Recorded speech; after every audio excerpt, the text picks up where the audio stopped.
Amtrak's Texas chief, pulling into Fort Worth on its way from Chicago to Houston.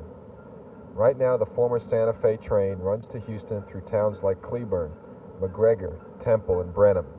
But on June 10th, instead of heading south out of Fort Worth, the chief is scheduled to turn east and pick up passengers at Dallas's Union Station, and then highball it to Houston, this time through Corsicana and Bryan College Station. But the new route, which was negotiated a couple of months ago, is scheduled to use the tracks of an old Amtrak antagonist, the Southern Pacific Railroad, and the SP is already trying to flag down the proposal. The Southern Pacific, which initially regarded Amtrak as an invading army, and more recently as an annoying pest that can be gotten rid of through perseverance, has a long history of antipathy toward passenger traffic.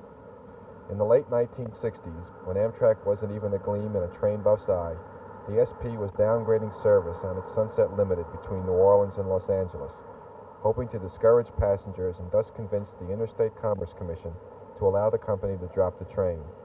But the ICC said no, and while allowing the railroad to cut the train service to 3 times a week, it required the Of course they'd like to haul freight.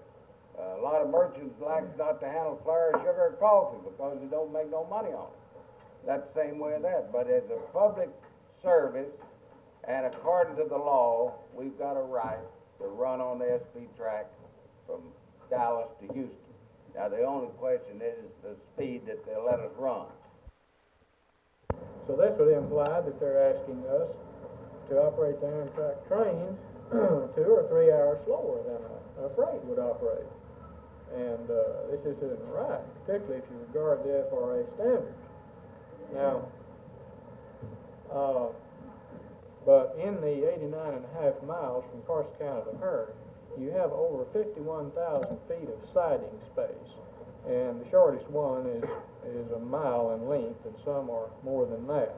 And probably the greatest spacing between them is 18 miles with as little as 6 in some places. So if you compare this siding length with the total main line length, you have about 10 miles of siding compared to roughly 90 miles of mainline track. So this is better than 10% in sidings. In fact, there's one at every town except Hale. So we don't feel that their talk about sidings is too valid, particularly if they work with Amtrak on this. Possibly, when Amtrak has more money available, they can go in and do some upgrading and get this schedule down further.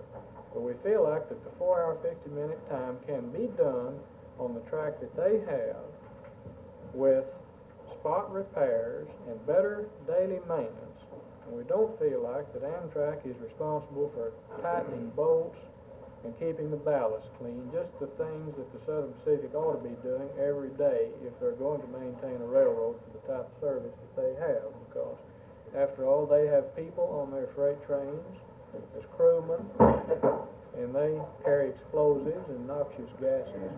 Their tracks should be safe for every reason, not just for Amtrak passenger trains.